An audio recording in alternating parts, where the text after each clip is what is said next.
Hi there, everybody. Welcome to our meeting of our faculty team, and we haven't met in a while, so it feels really, really good, exciting. My name is Hildy. I'm with Creating the Future. Hi, Hildy. I'm Dimitri Petropoulos, and coincidentally, I too am with Creating the Future. So that is fabulous, and the mysterious Candace Grimm that it says on the side that Candace is here also. So we'll wave to you. Hi. This is just people who are in the office. Yeah, there we go. Anybody who's around, anybody who walks by, anybody who is out there watching and wants to participate via Twitter, the hashtag is CPFuture. And so if you guys want to, we'll do a quick go around of just, your name and where you're located and what the weather's like there right now. And then let's share what's been going on with ourselves. So, Trey, you are on my far right, so if you want to start. So that is...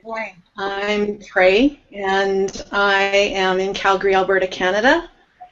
And it is a glorious balmy 13 degrees Celsius. I'm not sure what that is in Fahrenheit. We had warm weather for about a lot nicer than -3. We had warm weather for about a month, and then the universe decided to dump snow on us. So we're just melting a new batch of snow away today. But it's glorious, it's sunny, and I'm here. So I'm pleased to be here. Wonderful. By the way, send that melting snow down to California. They could, So fingers crossed. Yay, yeah. And Rebecca? Hello, I'm Rebecca, and dialing in from Idaho, where spring is finding us. So an overcast, balmy day. Wonderful. Lisa. I'm Lisa Humanek, and I'm in Madison, Wisconsin. It is about 50 degrees and cloudy today. We should be having some rain and thunderstorms here in a couple of hours. But spring is coming. Crocus starting to pop up through the soil, so it's looking good. Yay. Oh, how fun.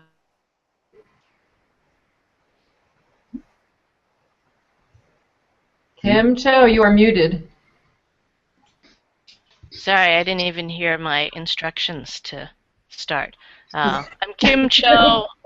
I am in drought-ridden Los Angeles, but it is getting cloudy. We are anticipating rain this afternoon into this evening. Certainly not enough to resolve the drought, but any amount is welcome. So. Wow. Cool.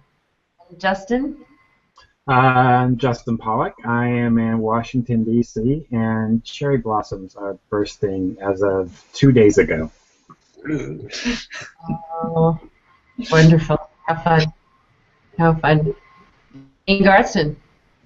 I'm here in Toronto, where spring is starting to happen some days. Yesterday was actually warm and sunny. Today is overcast with rain predicted. Could be starting yard cleanup, but it is Toronto's ugliest time of year.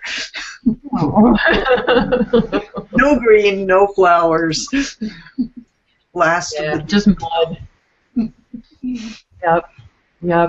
Well, cool. And we are in sunny Tucson, Arizona, where it is dipping down. The highs will be 83, 85 today. Last week we actually were in the 90s. It was a little early and a little bleh. But the nights are still cool and beautiful, and the mornings are fabulous for walking, and so that's where we be. Yeah, but it's a dry heat. I just want to point out. It's a dry heat. It's still 90. I hate that, the dry heat. I mean, what is, yeah, whatever. Yeah, we don't, because Dimitri will go on and actually tell you. As a person in wet heat, I can appreciate dry heat. I've experienced both, but it's like, it's heat, people. It's still heat. It's gross. Yeah, we get what we get. So, really, why are you in LA instead of Alaska? Yeah, that's why we're gonna stop this one, because that's a long answer. Long conversation. Not my choice. Oh man. Let's go around and talk about what's been awesome in all of our lives, because I know that things have been awesome for many of us. And I'll just share with you guys, the most awesome thing for me today is that I'm getting all of this cut. I can barely see through it, so that's my awesome. You guys, I want to know about Trey, because we haven't seen you in such a long time, and I would just love to know what's been going on with you. Well, What's awesome in your life? there's two things. One's business oriented, and the other one's personal.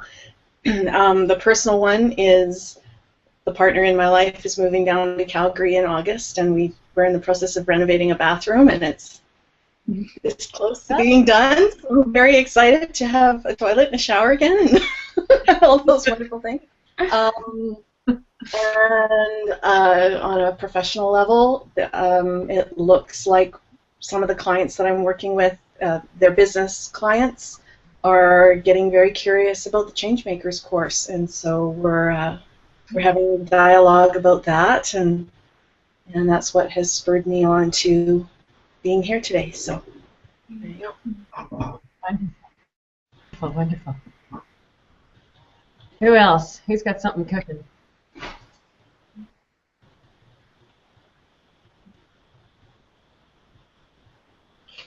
Yeah, like I believe none of them have anything awesome going on. I'll go. It's Passover, and that means my parents come to Idaho, largely tied to Jewish holidays from Pennsylvania. So to have us all together sitting at the Seder table is pretty remarkable, and to get to just be in the same room and breathe the same air as them. When people ask, what do you do when your parents come? I'm like, I be. So not necessarily looking to do tons of activities. I just want to share the space with them. On a professional level, I'm heading to Sun Valley, Idaho tomorrow to present at the Idaho Department of Education statewide conference, and it's sharing out our thought frameworks and approach broadly to people representing the education systems throughout the whole state of Idaho. That was because someone asked me to share, because it said, you're on to something. I don't know what you do, but it's magic, and it's creating the future. Apologize. Awesome. I know. Sorry. Need to It mute. happens every time Rebecca speaks.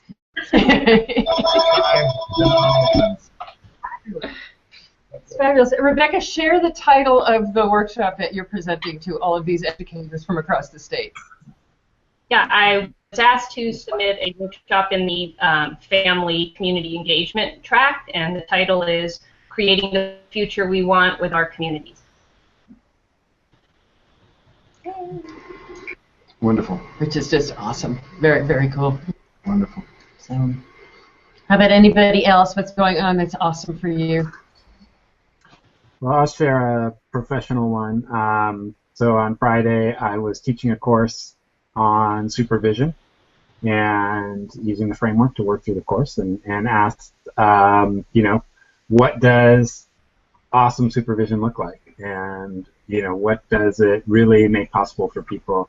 And right at the top of their list was meeting people where they are. And it took no prompting to get that out of them. And then when we sort of went through all of these other things, and I said, when you look at that list, what do you think is at the heart of all of this? They said, meeting people where they are. And so we spent the day working on that, and it was just so nice to see that language naturally emerge. And I will honestly say I did not plant seeds for it, and so it was pretty cool.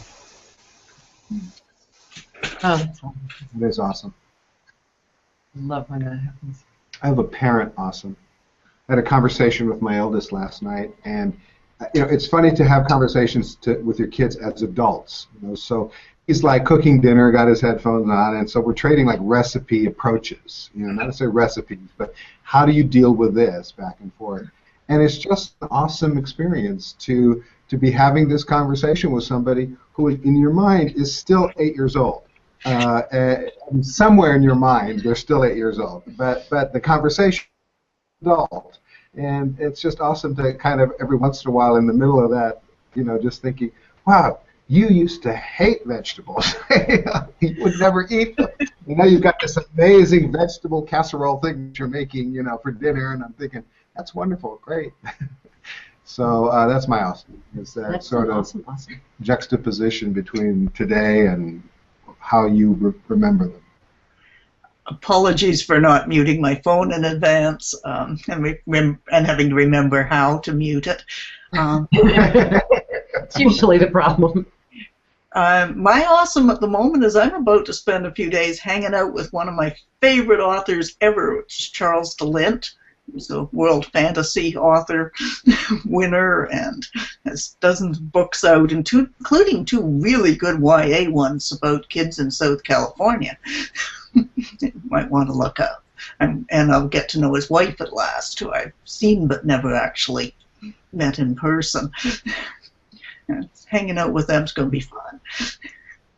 Oh, how fun.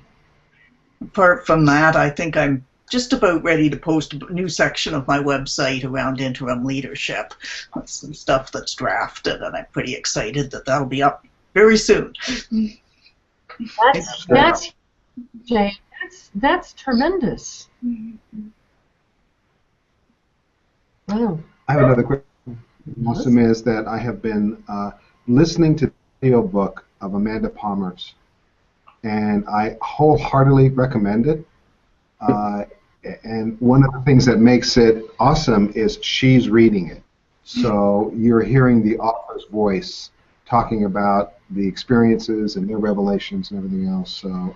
And if you have, it's called The Art of Asking, and if you have read her book, throughout the book is the lyrics of some of her songs, and Dimitri's had me listen because she actually sings them on the audio. So it's a really, really amazing experience to be not only in the midst of what is a remarkable story with lots of lessons for everybody, but to be able to just hear her as an artist and not just as a musician and not just an author. So that's really very awesome.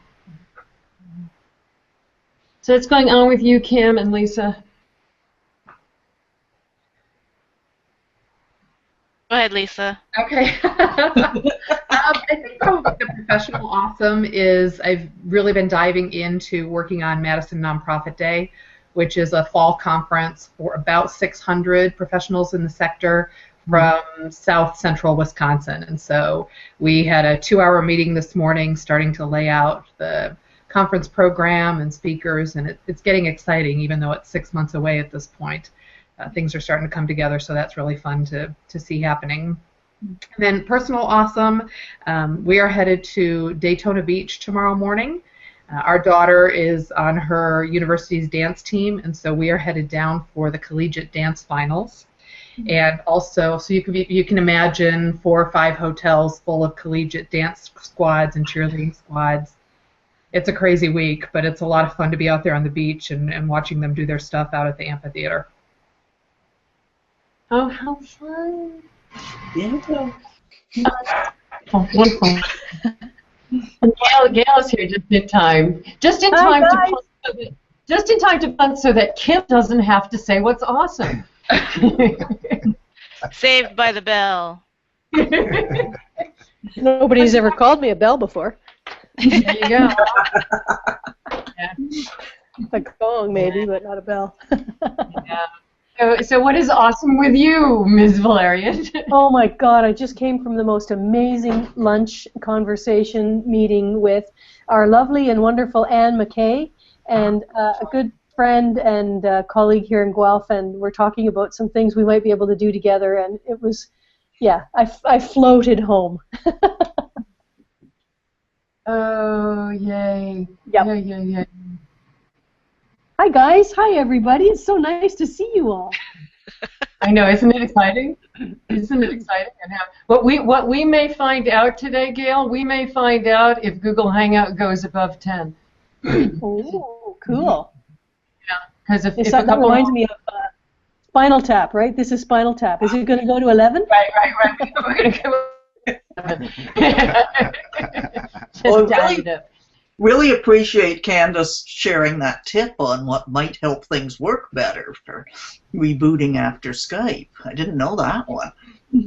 Yeah, Skype likes to take over things. So It doesn't let go. yeah, Does yeah, it? yeah. My awesome is that the past 3 months have been my awesome, and I've been doing a lot of pulling together the pieces in writing of what needs to be in place. Pardon me, to accomplish a lot of what we need to accomplish this year. The theory of change. Gail and I will have an opportunity to talk to you guys about the immersion course that we just taught, which the workbook for that was completely rewritten, and I think finished this morning writing the flash class on catalytic strategy. Nice work. That was like, oh my God, because I could write about it for days, but I only have 30 minutes to talk about it. So, Gail has been watching me chop it down from 10,000 words, 11,000 words, 10,000 words, 9,000 words, and this morning when I hit 7,500 words, I went, yes, okay, I can sort of kind of that work. So, Oh, good. Yeah. But yeah, so that is really awesome, and that will air on Thursday for the first time, and the interest in it has been pretty remarkable, considering I haven't had any opportunity to promote it because I've been writing it, and so I haven't had any chance to talk about it anywhere or share it with people or do a lot of encouraging, and it's really we are. In the next couple of months, I will have that written into the theory of change, and we'll actually be able to publish the white paper of creating the future's theory of change, and that is like uber awesome. So, And you have a huge community now wanting to share it and promote it for you. I know. It's really exciting, and just in time, Jocelyn is joining us. Kim, you're just really lucking out. Hello. Kim's going to go.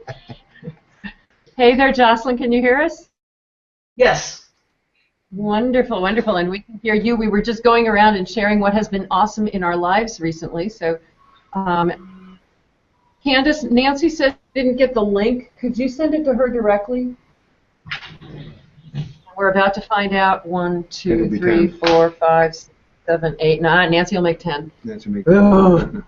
We need one more. We should have. Candace just trying to get on. Yeah, just get on. See if it works. Yeah, because Candace, your name is on the screen here, so you need to prove that that's real. Yeah, I guess it is. So Jocelyn, what's been? Jocelyn is one of our recent fellows. Jocelyn was in an immersion class that left here, I think it's less than 2 weeks ago. And so it's really exciting to see, and I know that a couple of other people from that class were not going to be able to join out today. But we're going to be watching one of them potentially from the dentist's chair, which I thought was immensely awesome. So hello to Annette in the dentist's chair. But Jocelyn, can you just share a little bit about what has been awesome for you in the last week or so? Do we know that we can even hear? I think she can hear us. She said she could.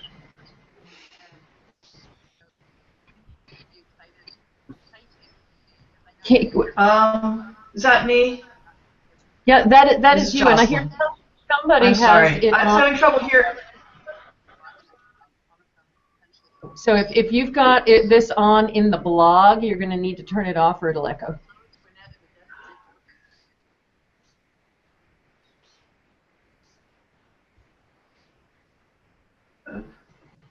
Let's see if that does it.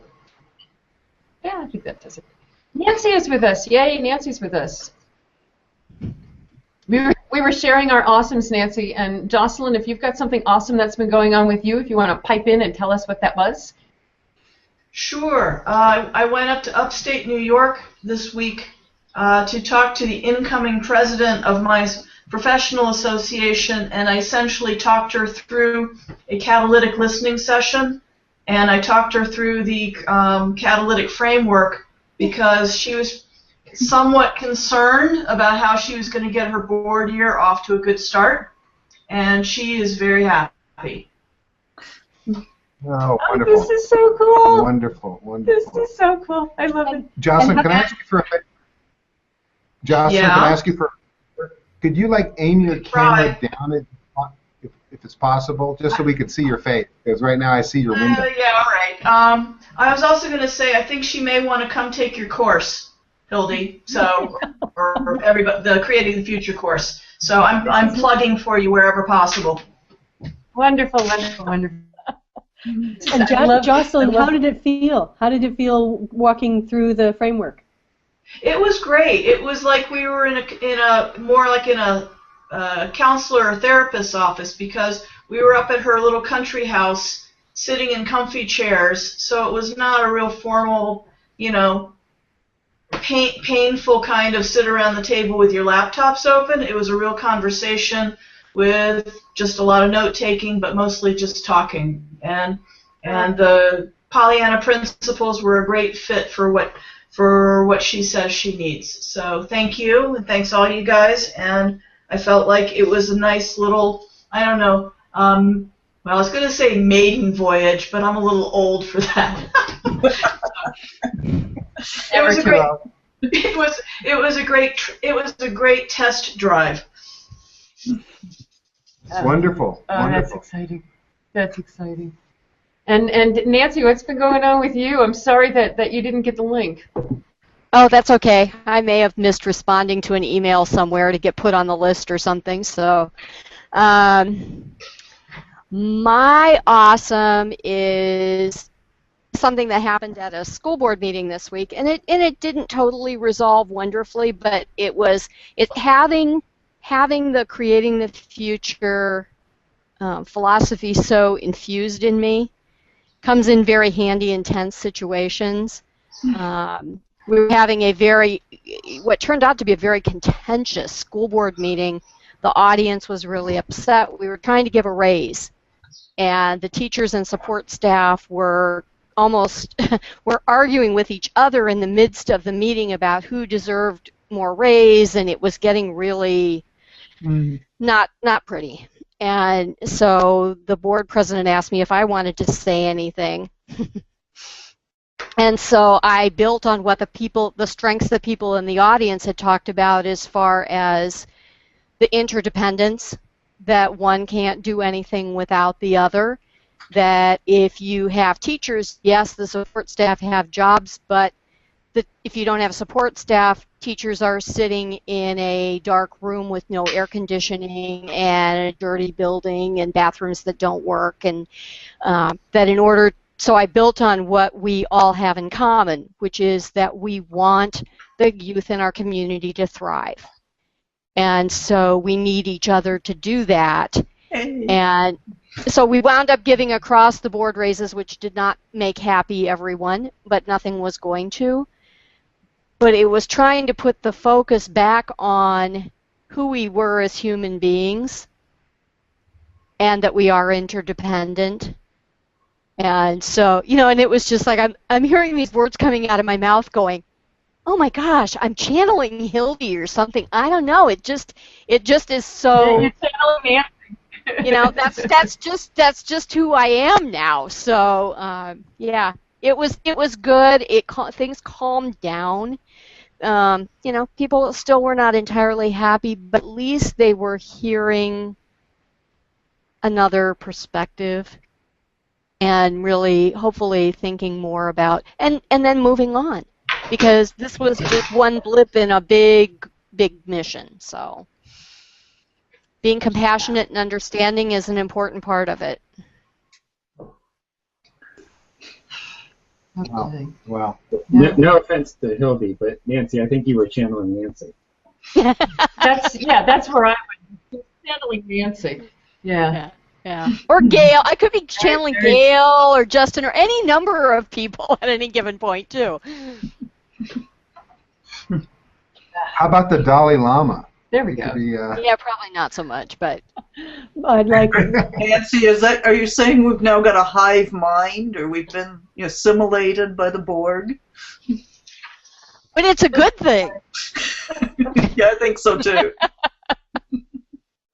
Okay, Kim, your time is up, honey pie. You're going to have to tell us something good that's going on in your life. Other than I'm here. All right, very quickly, we're organizing a union at USC for the adjunct faculty. So, been involved with that. So it feels good to be organizing again. Wow. Good. Wow. That's amazing. And of course, that's the one point that Dimitri steps out of the room. Okay. Kim awesome Uh-huh. is that they're organizing a union for adjunct faculty at USC. All right. All right. Go sisters. Go brothers. Yeah, I figured that's the one point. Kim does it in one sentence, and it's the one sentence you walk out for. So. Well, cool. You guys are like kicking butt. This makes me really happy. Let's dive in here and sort of bring people up to speed and bring. I thought what I would do to start, and Gail and Nancy have been involved in this as well. So you guys jump in, and Lisa. Oh, that's just bizarre. Okay, so Lisa says there's somebody at her back door, and our back door opens and beeps. It's Lisa. That's really funny. That's funny. That's really funny. God, I gotta love it. Okay, so what I thought I would do is give you guys some context about where we are. You could see in the blog posts that I sort of tried to consolidate where we've been a little bit, but I wanted to share where we are and where we're going. I'm hoping that you guys have seen the short video that I did several months ago, and you know, I'm not suggesting you're going to remember it, but you may have seen that I did a short video on creating the future's goals for the next couple of years, and what we're looking to accomplish over the next couple of years is that by the end of 2016, so year and a half, a little bit more than a year and a half from now, by the end of 2016, we already will have a plan in place that we will have created with partners from across the spectrum of all sectors, the corporate world, the small business world, the community benefit world, the government world, partners who share our mission. And what we're really looking at when we say share our mission is that our mission is that these approaches that bring out the best in people and bring out the best in situations are the norm. And that's our mission. And we know that there are people at that same sort of meta level that care about the same thing, that also want, whether it's capacities for the community benefit world, whether it's capacity builders, consultants, resource centers in the business world, whether it is a corporate leader who wants to change the way that strategy thinking is done throughout all the divisions in a corporation, regardless of what it is. But at that meta level, we know there's people who want the same thing we want. And so over the next year and a half, almost 2 years, we're going to be finding those people, getting to know those people, planning together with them, figuring out how we can co-create a plan so that all of us accomplish our mutual missions. And this team, we will have that plan in place and now be in full mode of our 10-year clock starts, and we say, okay, now that we know what it's going to take to accomplish the mission, 10 years, ready, go, let's accomplish it. And that's really the question that we want to have answered by all of us collectively, all these partners, is if this is our shared mission, what is it going to take to accomplish that? And let's go do that. What that means as we back out of that needs to be in place for us to accomplish that. Obviously, finding those partners, meeting those partners, that's a big part of it. my articulating what the hell we're all about, which is what all my writing has been, and this class is about. But another big part of that is we know that not everybody that wants to play is going to be able to. And what I mean by that is if there's a person who is either the head of a division or a mid-level manager in a corporation but can't make the decision for, yeah, we want to partner and be part of this planning, but they still really want to learn alongside what we're doing and implement it where they can, we want to be able to have anybody who wants to participate in whatever way they can. It could be a program manager at a foundation who can't make decisions on behalf of the foundation, but they want to participate. And so what's become clear to us is we need to have, for every audience that we want to be participating in this big planning thing and accomplishing the mission, we need to have programs for all of them across the various places in the continuum so that they can plug in wherever makes sense for them. And those programs, in large part, are going to be taught by you guys. So when we look at, what are we doing here today, this is directly related to our accomplishing our mission and moving swiftly forward on the path to accomplish that mission and being in place. We would like to have, by the end of this year, a good range of programs in place where people can plug in and start learning stuff. I mean, our whole goal is that this become the way people work. This become the way we interact with each other, that we bring out the best in each other, we bring out the best in situations naturally. And we want to spread that. And so that's sort of the background of where we starting point for today. Gail, Nancy, Lisa's not here. Dimitri, do you guys have anything to add to that?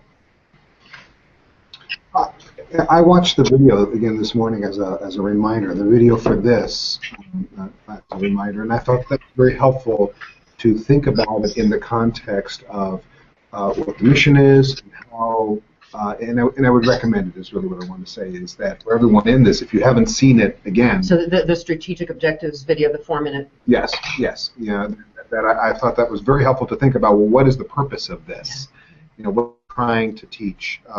What do we want people to teach and why? You gave the big overview of it, and that was very strategic as to what are the steps for doing that. So,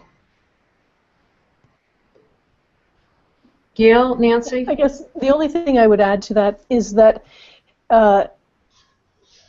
today and in our future meetings we'll probably touch on and reflect on how some of the pieces have changed over the last little while, and we'll make sure or commit ourselves to being sure that every person here feels confident or comfortable, that they know exactly what the framework looks like, what it is inclusive of. So Jocelyn knows it very well because she's just spent the week immersing herself. Justin knows it very well for the same reason.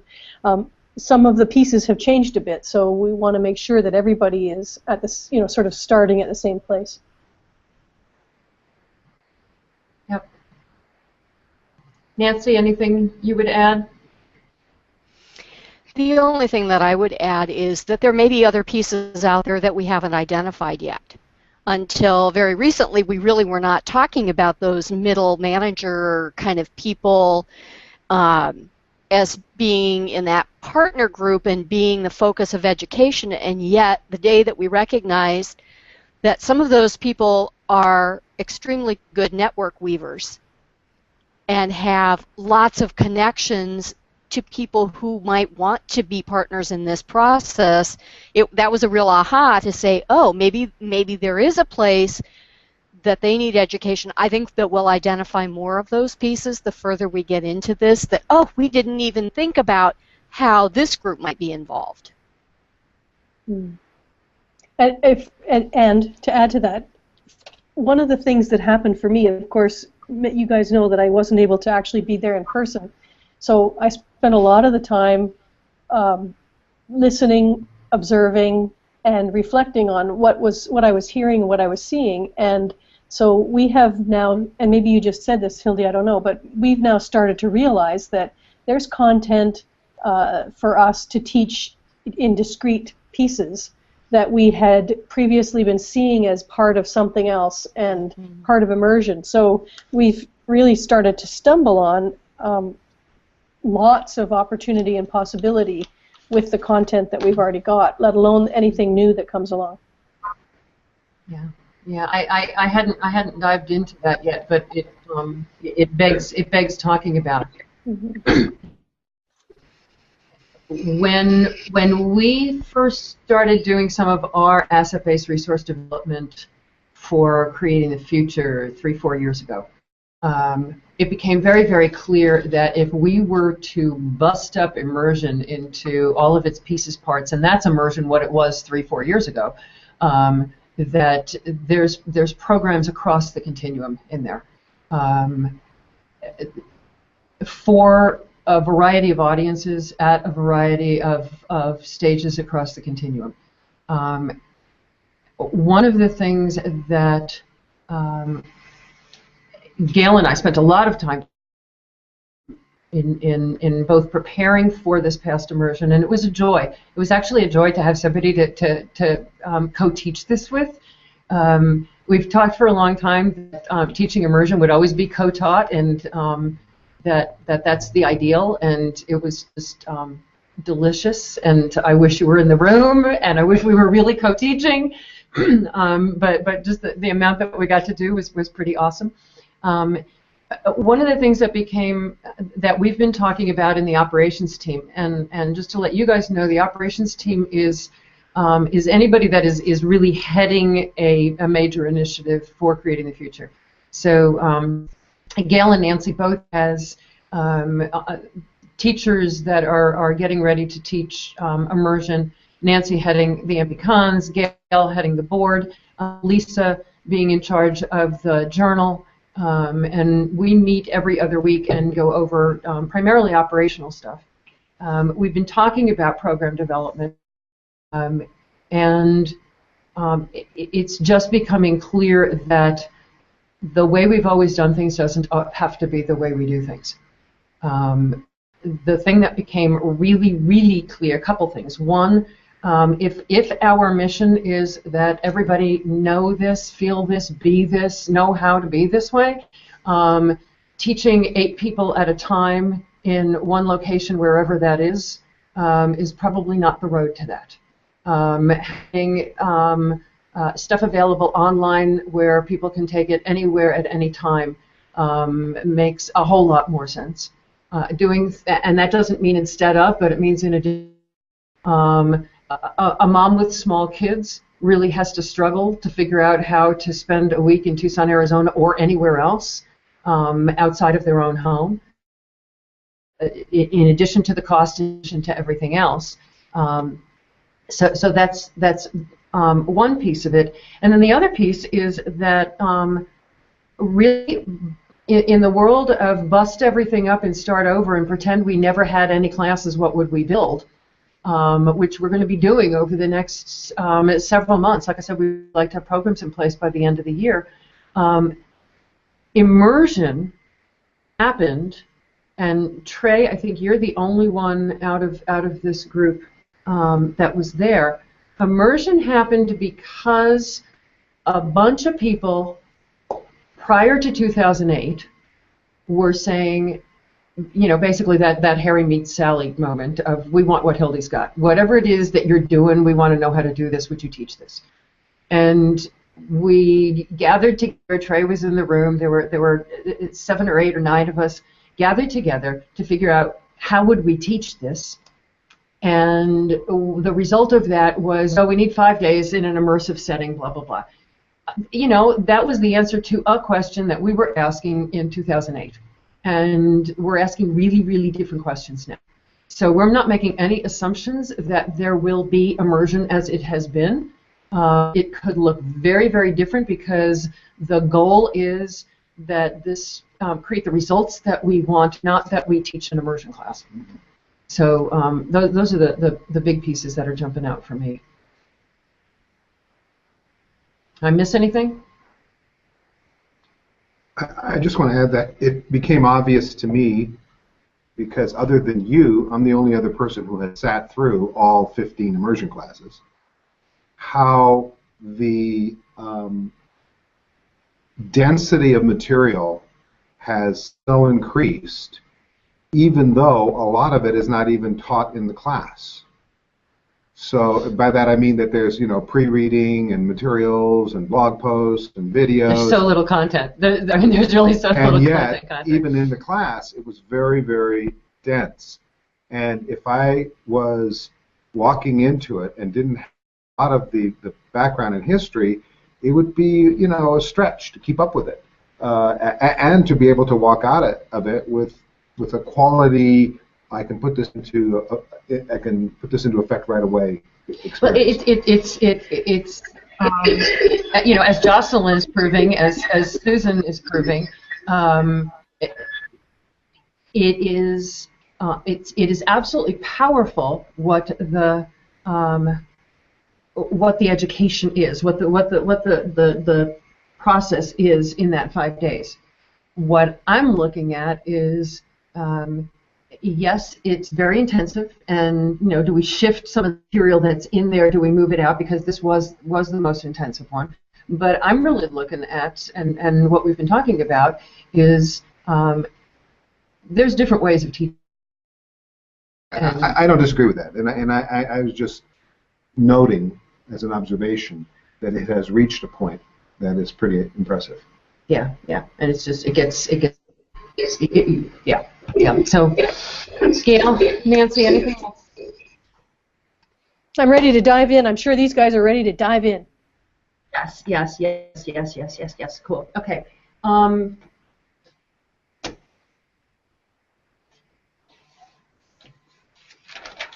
Suddenly, completely lost where I am. Okay. The one of the other things that came out of a lot of the conversation that many of you guys have been part of is the difference between being qualified to teach and being selected versus being prepared and feeling ready.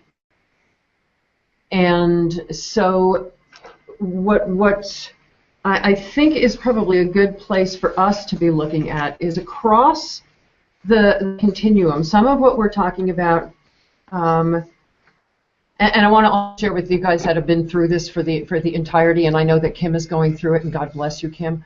One of the realizations, we started out thinking, well, we'll start with flash classes because they're short and they're simple, and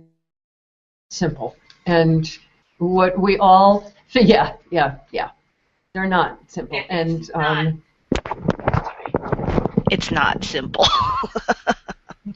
It's not simple, and so one of the things that we've sort of come to realize is in the meeting people where they are department, there's stuff all of you are already teaching. So you're teaching workshops in your communities, you're convening, you're teaching within companies, trade, in organizations, Gail, or wherever you are teaching.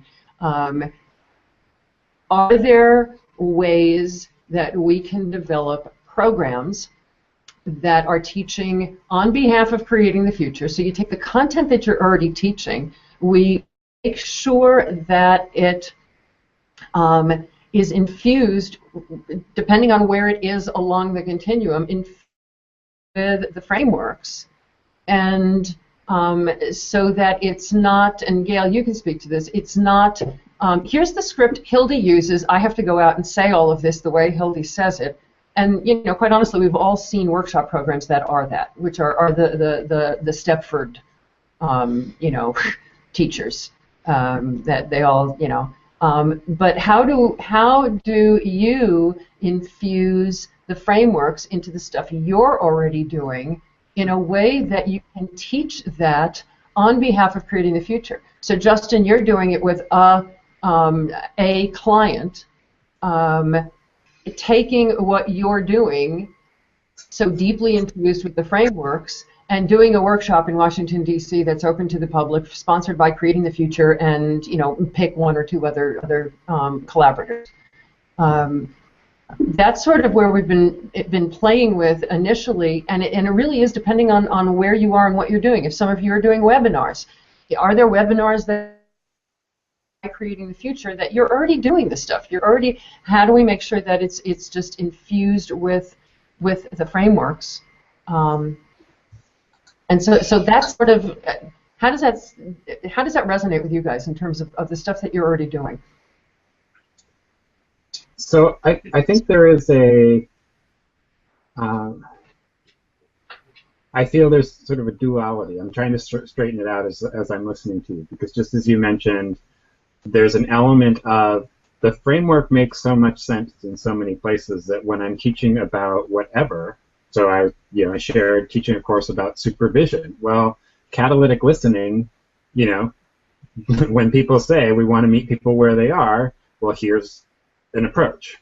And in that sense, there's, I think, in fact, because we have, and you particularly, Hildy, have distilled down these core concepts, that they now kind of follow other stuff. They embed themselves as any topic, so I'm doing, developing a fundraising plan. Well, guess what? The catalytic framework is going to come up as a way of thinking about how to do planning. So the duality that I'm feeling is there's this element of there are topics, and the frameworks support how to allow people to engage with that topic and develop their competency in that area.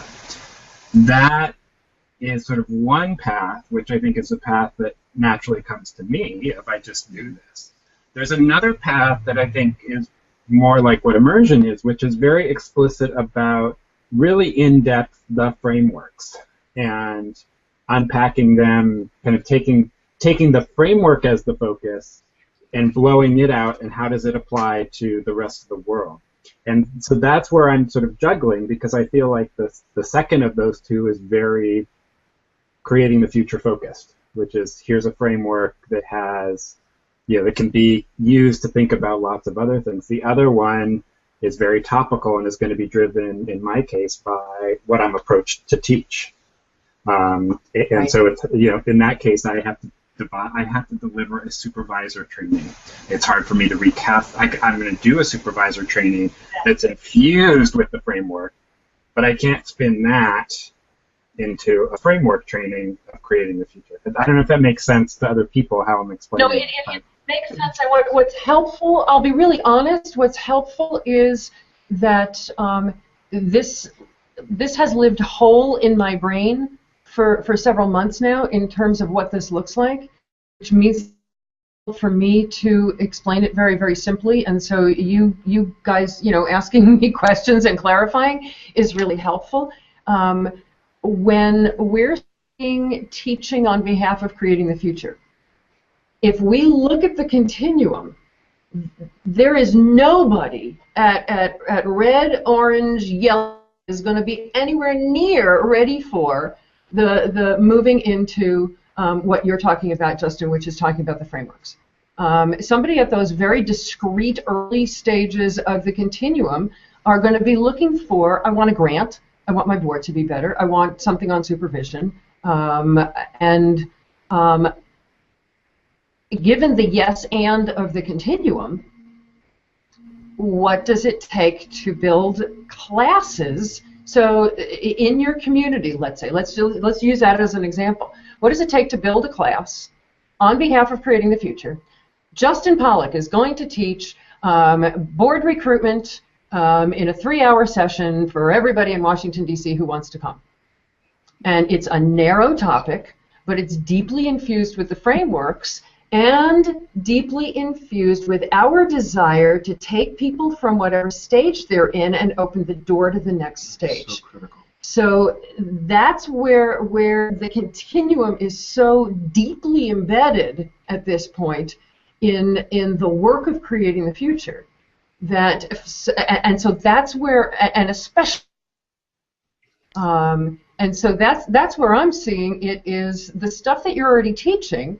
when somebody gets to the point in the continuum where they've built a phenomenal board, they're at a point of, I want to learn this stuff. You ask questions and you do things different than anybody else, and you get back to that Harry Met Sally moment, and they say, okay, I want to know what you did and how you did it.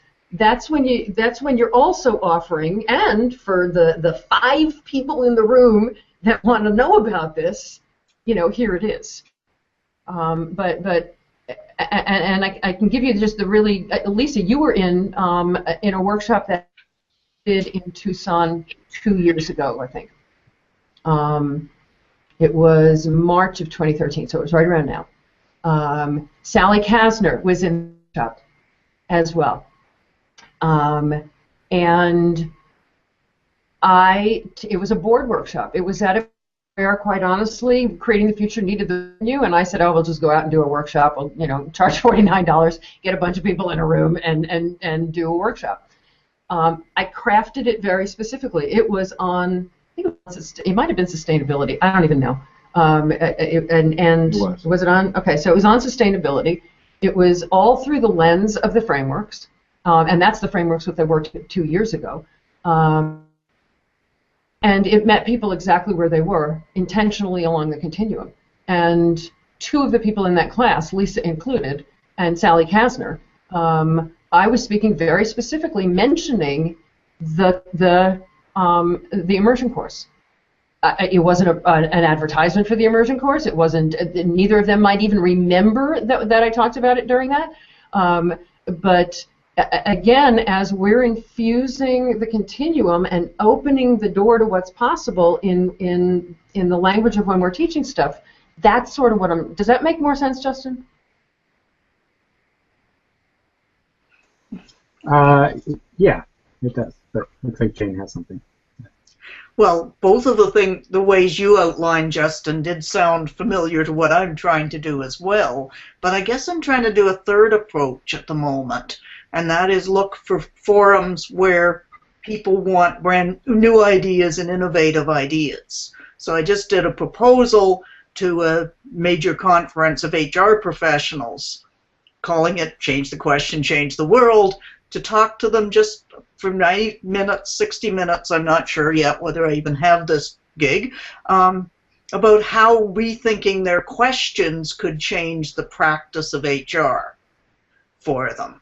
And if they're going to a conference like this, they're not just looking for the details, they're looking for new ideas and resource links for following up later if they're interested. And that's the kind of workshop I think I want to design as well for the Center for Social Innovation. And I've been talking briefly to somebody at Ryerson University and hope to do something there. I think there's a potential partnership at Ryerson that I want to explore for you. So maybe we can talk more about that another time offline from here. But just who is actually ready to just hear about it as an idea with some practical things aimed at whatever that audience happens to be. I tried to do it for association executives. They turned me down. So now I'm see whether I can find some other, because, hey, they didn't want any innovative ideas at that one, I guess. And I'll see whether the HR people feel differently or the fundraisers or whatever. Just, it's not that hard to change the sample questions. Mm-hmm. And particularly at the HR, with the way you went about hiring Candace. It makes a great story. Yeah, I think another potential platform, kind of building on what both Justin and Jane have said, I've been doing the same thing as Justin. I've been taking the workshops that I've always done and reworking them so that they follow the framework, and that's the process we go through during the workshop, and it's been incredibly powerful. Mm-hmm. I think then, particularly with one of them that I worked on, that I just did 2 weeks ago, next week we'll be opening up a LinkedIn group for the people who were in that particular workshop to continue the conversation, and I think that's where the shift in the continuum of potential can happen, is with that ongoing conversation, ongoing modeling of it. And the particular topic was engaging corporations in community service. But infusing the framework in it and introducing that too as part of the process, saying, this is the framework we're going to follow as we work through this, is really helping to shift people along that continuum, but also making the impact of their engagement with corporations in the community much more impactful, much more significant. Wow. Well, and as Justin was talking, I was thinking this is the same discussion that we have almost every month for NPCons, because everybody tends to want to go higher and have these wonderful, like we're having now, have these wonderful discussions that are based on big ideas. But that when we do that, we tend to have smaller audiences that are preaching to the choir, and they're great discussions, and they're a great model for those that are listening in. So I wouldn't say we would never do those, but the discussions that draw people in are the ones that are, I want to fire my client because they're driving me crazy. That's what draws, that's what meets people where they are. But then once they're there, then we can use the catalytic thinking to open that door a little bit and enhance the conversation. So we need both. That's been my experience as well, that in addition to all that has been described up until now, using the letting the frameworks and the continuum guide the actual design of what we're teaching and or consulting around, I think has also been a really, for me anyway, it's been an evolution in terms of what it means to me as a consultant, as a teacher, and also just personally. It has infused so much of my life that now I'm reaping the benefits of it in many different ways, but it really has become much more than just teaching other people how to do it, and I'm as excited as you guys are about the opportunities that come along to be part of those, but it's changing my practice significantly too. So what's striking me, and I scribbled down. Oh, go ahead, Kim. Go ahead. No, go ahead and make your observations, and then I'll throw in the wrinkle. Excellent.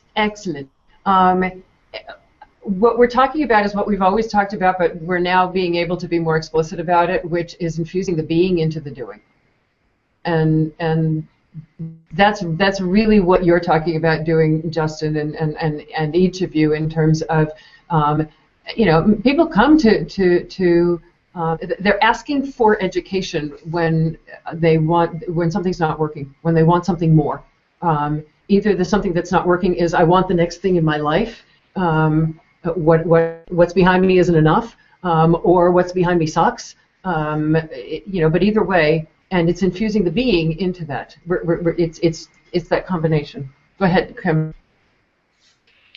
I'm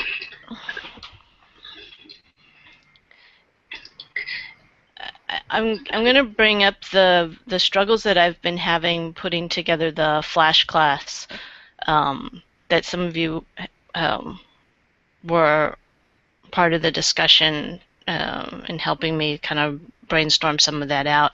And I don't mean for this to become a problem-solving thing around the flash class, but I'm bringing it up as a concrete example of something that I'm struggling with, and I'll let you all abstract out with it. Yeah, Kim, I just want to say there's this moment where you realize where it's meeting you, and kind of this, like, where's the reality of the world and how it's interacting with how I conceive of what I would like the world to be like. And I know personally for me, that's a huge tension area, and it manifests itself most viscerally when trying to teach it, because sometimes I feel a fraud. I'm like, I haven't figured out how to solve this issue yet here I am talking about a potential framework for engaging and working through solving this issue. And so I think there is a tremendous amount of vulnerability when we start using language about this is how to be, when we can struggle with that being, and being able to, and sort of how that can trip us up and feel that we are either, I feel sometimes frustrated because I feel like there's a systemic thing, or I feel insecure that I'm tripping over myself in trying to sort of sort that out. So I think that's, I mean, what you're sharing, Kim, is very real in terms of, in a sense, almost, I don't want this to sound the wrong way, but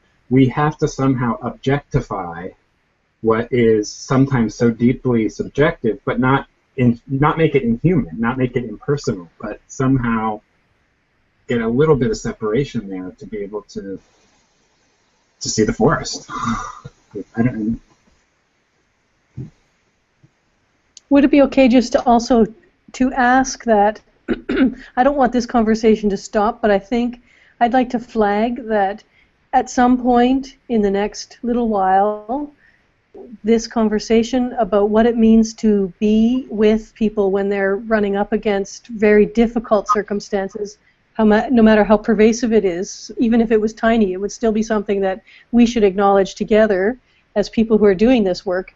One must receive and be supported as they walk the journey alongside others. So the art of being with people when they're in pain as well. I don't want us to lose this. Yeah. The thought that is striking me, and it's the thing that I was excited about when you were talking about it initially, Kim, as engagement and getting to know program officers, is you guys all know that Creating the Future has been funded by A Wing and a Prayer and the donations of all of you and our programs, and that's by intent, because we won't walk into that swamp. We will not walk into the transactional relationships of grants, knowing that values that goes directly counter to the world that we're trying to create. I mean, you know, the line that I've used for a really long time is, I'm not going to go out into the competitive market that the competitive market is destructive when it comes to funding. The thing that I loved about what you were suggesting, Kim, is that doesn't mean that we're ignoring the people in foundations. It means we're getting to know them and trying to build different relationships and partner with them in different ways, in ways that are authentic and true and built in trust relationships, and work with foundations that are that want to play there. So that's on the Creating the Future funding side. The thing that's resonating for me regarding what we're talking about here, and I'm not going to be articulate about it, so I'm probably going to babble a bit, so I apologize. One is determining when we create a spectrum of programs that all of us are going to teach, those have to be imbued with the values of Creating the Future. I don't see us doing a grant writing course regardless of how many of our fellows are teaching grant writing. And again, it is, you know, how do we walk the talk of who we are in the programs that we provide? Again, if this is a program that's going to be sponsored in the future. It's not saying don't go teach grant writing. It is saying if this is going to be a program sponsored by Creating the Future, this is probably something that won't work. Which comes down to this whole, it's this thing that I can't figure out where the words are, so you guys are going to have to help me figure out where the words are. It's about what is the curriculum and who's teaching and what does it take for Creating the Future to know that the pieces that people are teaching are aligned with who we are, and what does it take for each of you, what would you need to have in order to align the workshops and things that you want to teach with those core values, with the frameworks, with, as Gail said, things have changed. So I'm sort of, my brain's sort of stuck because to me, our values have to be embedded into absolutely everything. I think Kim's example brings up something that, all of us, if we're going to teach, need to be prepared for, which is that not every audience may be receptive, and their being may be very different than our being. I can remember being in a servant leadership one time and asking the facilitator, how can you be a servant leader in a Machiavellian world, And so we look at our continuum of potential, and our assumption is that everyone in the room is on that continuum toward the same end. It's very possible they're on a continuum in a completely different direction. And how we deal with that when we have to face that. And so I think Kim's point is excellent and something that is well worth addressing for all of us is, so what do we do in that situation? Because going back to our principles and our core values, people will go where systems lead them. And so Kim ran up against a system that's completely at odds with what she was trying to accomplish by doing the Flash class and getting across a new way of looking at building those relationships. And so if we're going to be successful in the end, we've got to figure out how to navigate all that together. Mm-hmm. Yep, Jane. You were talking about foundations in the context of who might fund creating the future. I think that's only a small piece of it. This is something we're obviously all running into, this power struggle. When I've worked with NGOs, there's this huge power struggle over the Western one with money and how they treat the people in some developing country as well. We did a whole partnership principles thing on that about the trying to make it clear that respect and equality are essential for those things to work. What I'm hearing, I think, is that perhaps we need to prioritize funders as an audience for the training that we want to offer. That this is a group that really needs to hear the message. And I think more and more out in the community, I'm hearing foundation people say, we know we need to change. I think there are at that yellow readiness of, this isn't working for us either. We don't know exactly how to change. So they're talking to each other about standard application forms and whatever, but not the bigger picture of why they're changing and what values should be driving that change, other than, of course, the isolated, really good ones. And Jane, that is the goal. The goal is that by the end of 2015, we have figured out along the continuum a breadth of programs for everyone, every target group that we want to potentially partner with in accomplishing our mission. And so that includes foundations, which is how do we have something at every point along the continuum. Again, understanding that this is a continuum of potential towards bringing out the best in each other and in situations. And anybody who is coming to a class wanting to learn something about the way they be in their work, and it could be the supervision class, Justin, because that's how you be a supervisor, how I be a board member, how I be a mid-level manager in a corporation, and how I be more effective in the work that I'm doing. There's someplace along that continuum, and that gives us an opportunity to meet them where they are with what they need and open up the door to the next stage in their potential to bring out the again, assuming that meeting them with what they need it fits with our core values. I got all that. I just thought maybe we can't do them all at once necessarily. Maybe we can if this group's large enough, but we'd like to reach everybody. We'll end up probably having to say which ones are the priority. It sounded like foundations were one of the priority groups we might consider. focusing on. Yep. Justin, and then Kim. So, as I'm listening to this, I'm hearing something really interesting about how we think about those, let's just call them, in the position of learning.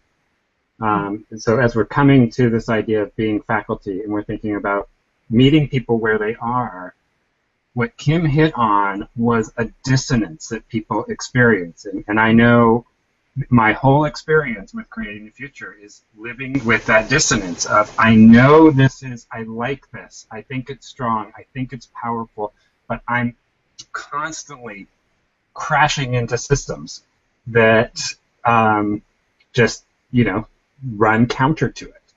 And so I think there is something in how we need to think about things that are creating the future-focused educational efforts. So this is really taking that lead. If we are really saying that value of meeting people where they are, we have to unlock this space of the dissonance that people feel in moving on that continuum. And the recognition that while, yes, there is a continuum, part of what happens in any educational experience is you open people's eyes to something that is a big leap for them, that they can't see the way that's there. It's just the nature of it. We set that, that's the context. It's, to get all wonky, it's Vygotsky's, zone of proximal, I forget what now, too many big words, but it's basically saying it's at that edge of discomfort that you actually learn. And so that space of dissonance, and I think Kim just nailed it, and that we have to unpack that to really get this to work. I think in a genuine way. Sorry, Kim. Justin, thank you for that. I think as I'm hearing this again as a way of being and teaching people to be a different way, and as a result to do different things, to think different things, and to do different things. I do think that at some point we have to explore more about the role of power and how to be with power. And there's and some of this has led me, some of these experiences have led me to read this book. And it's it's a very self-helpy kind of thing, and it's I think it's written by social workers, but her name's Cedar Barstow, and she writes something, I think it's called The Right Use of Power. The one that I happen to have on my Kindle is called Living in the Power Zone. And, some of it I didn't find very useful, but there were big chunks of it that I did. And I think that it could be helpful for us in thinking too about just I think maybe informing the continuum even more with how to be powerful, and it's not the you are powerful. This is about the roles and responsibilities that people have that are very clear and delineated in this world, and the ways that we let go of power that are really destructive because we're not willing to own it, as well as the ways that people abuse power very consciously, right? And where to find that right space. So, anyway, for future wonky discussions. Mm. This excuse me, this conversation about meeting people where they are in our own teaching really makes me think about questions that I've been grappling with, and I'm sure many of us grapple with in different ways, but questions around unpackaging the concept of teaching and in whose voice and with what content, and what does it really mean to meet people where they are when they may not be at a place that is where we're at in terms of what we have to offer, and how do we respond to that? What do we do to shift gears or to be as nimble as we can? We kind of expect everybody else to be nimble and kind of move along and meet us, but are there places that we need to go to? I ask myself, which is one of the reasons why I have found the frameworks and the continuum so helpful in guiding me around the design. And one of the pieces is the idea of co-creation, and no longer actually being the owner or the holder or the keeper of the knowledge, trying to shift that I don't know what the words are, so sorry it doesn't sound very elegant, but shifting the space so that, or the terrain so that I'm teaching in their space rather than expecting them to come into mine. And it's challenging, it's gut-wrenching in many cases, but it's really started to weigh on me that I don't want to teach what I think they're supposed to know anymore. I want to figure out what it is that is really making them feel excited, and then join them there and use with whatever skills I have in design to help them design what they want to know and learn and share among each other. And that has actually led to people saying, I really like to get this thought framework myself. Can you teach our board how to do that so that we would be able to apply it in our own work? And maybe you could coach us a little bit about how we're doing as we're using it, as opposed to it being a very transactional, I'll teach you this, you pay me, and then you go do it, and we'll see what happens. Does that make sense? Mm-hmm. Yeah. Yeah, it's a subtle shift. Yeah, it's a subtle shift, but boy, has it ever made a huge difference. Yeah.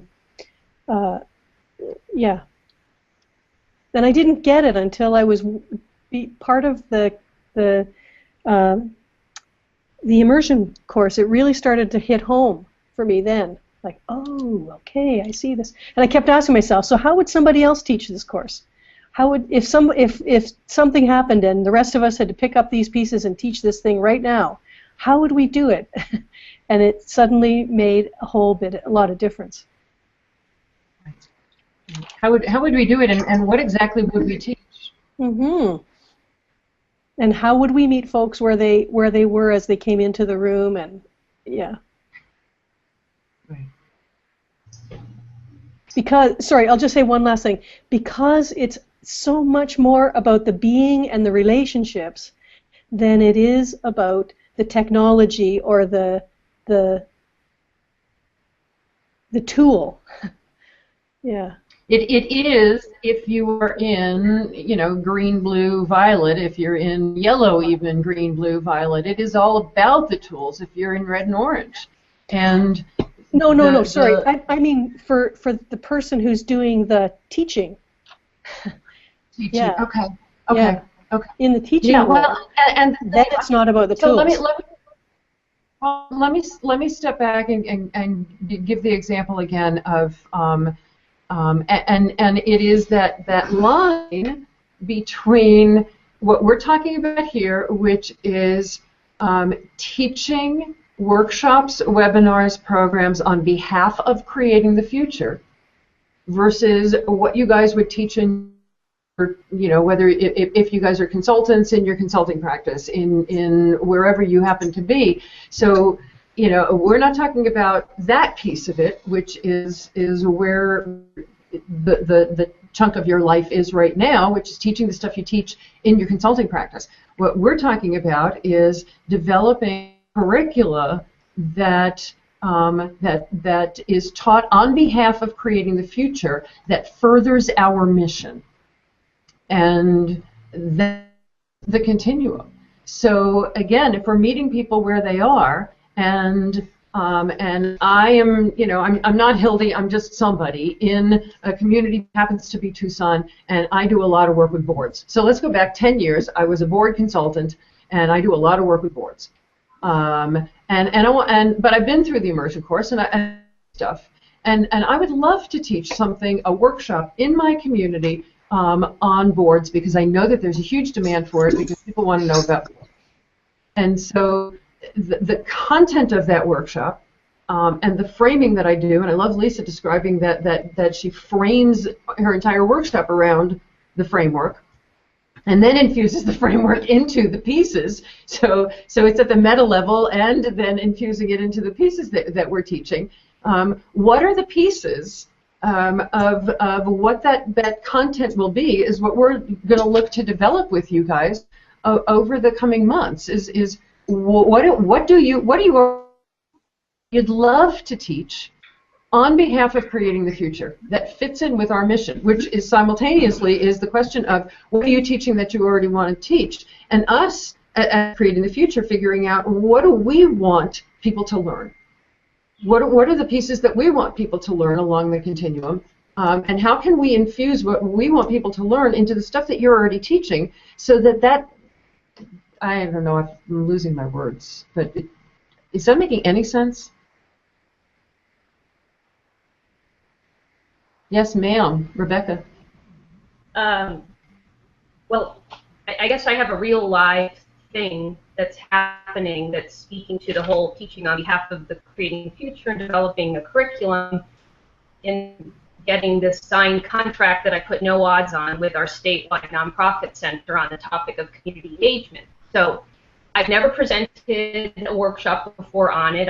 It's kind of what I've been doing in the community, but I now very much want to build it at the highest potential, which is to infuse the frameworks, which is to infuse the continuum of potential, and then if it back ends into something that then becomes part of creating the future, like I want to build it right and beautifully the first time, and then it becomes part of our curriculum in partnership with everyone at Creating Future. So I guess just saying in the real time in the next, it's just even going from I need to give them a blurb in the next week. They'll start promoting it. I'm going to give them thought starters. I've already gotten them to not do name tags. Just starting to infuse how do we be in whatever we're going to do across the state in June. But I very much see this as one example around community engagement that could have legs in all spaces for creating. So, that's what I'm sharing, is that I guess real time, it's not backing into something they already created. It doesn't exist yet, but I know it'll be awesome, and I want to align it so deeply with our values and frameworks. So come into the lab with me. Right. Yeah.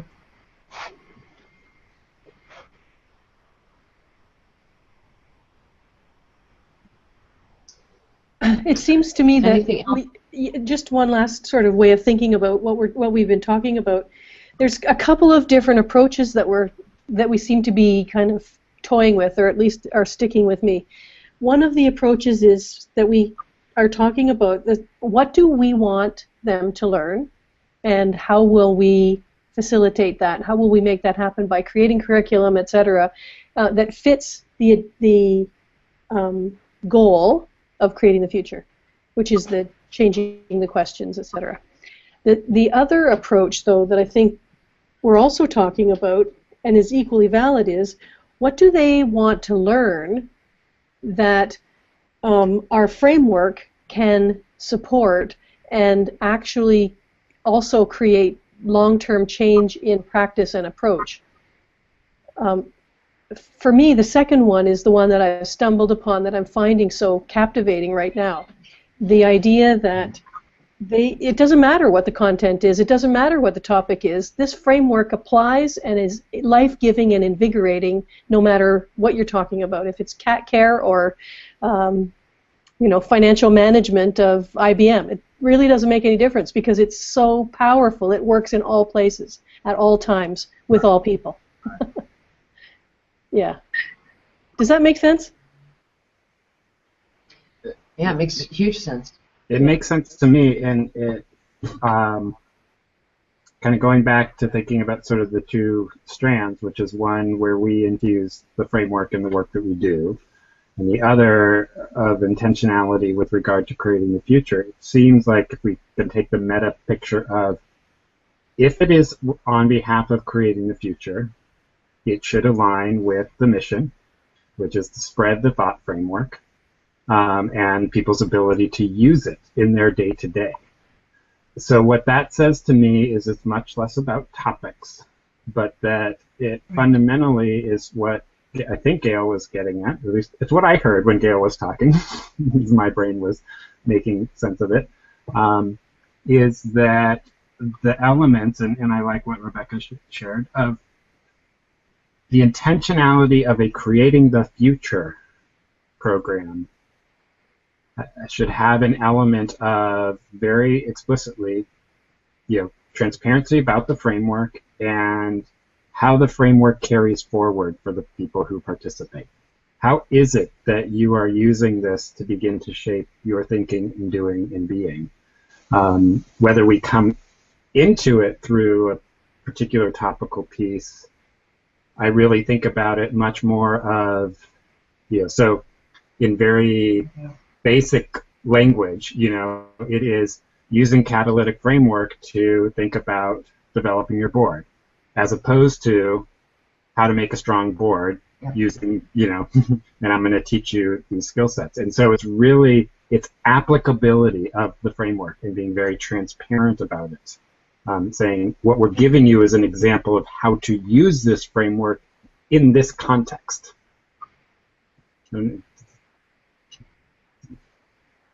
That's how it's jumping Thank you, out. guys.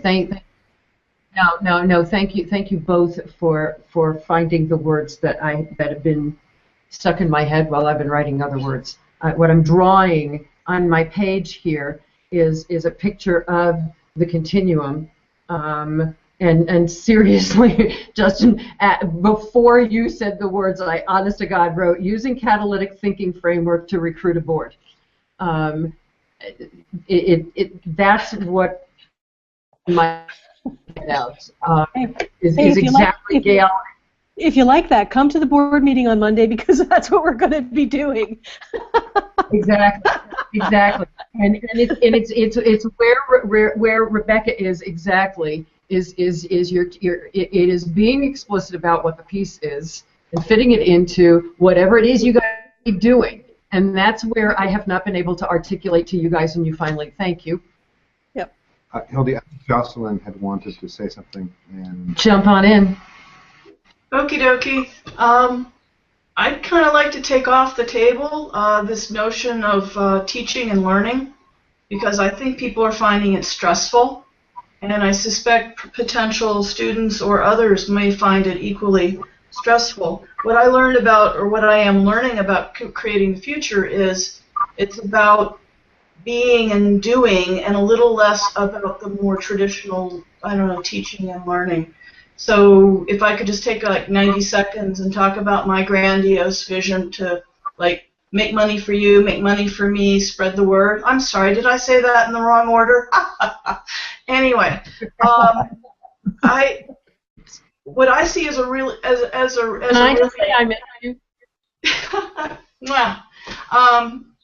what I see as a really rich target that I would love to talk to people at some point, not now, but soon, about targeting is the world of the foundations. And first of all, targeting them for their own internal processes of doing a better job of creating the future or playing their role in that. Because I read the Chronicle and I see that, especially with some younger leaders coming into these foundations, they're taking a very deep and critical look sometimes at how they see themselves and position themselves as foundations and engage with the world, the people they fund or the people they work with. So I would love to help them develop and become more self-aware and be better internally. And by the way, I think that might help address a little bit of what Kim was raising about the issues of power and conditions of power. So much of that happens inside the insular world of the foundation. Bringing us inside them could help begin to make some of that change to make more things possible. And then with helping to reframe for foundations could then help them turn their gaze externally to the people they fund and engage with So the foundation could be an advocate or a champion for us to bring our message to places where these various sectors intersect. And I'm also mindful of this because Pittsburgh is lucky, my nearest big town, was lucky enough to get a pretty young-ish progressive Democratic mayor in who's taking a really fresh look at things, and he's advocating for a number of things where I think creating the future could help.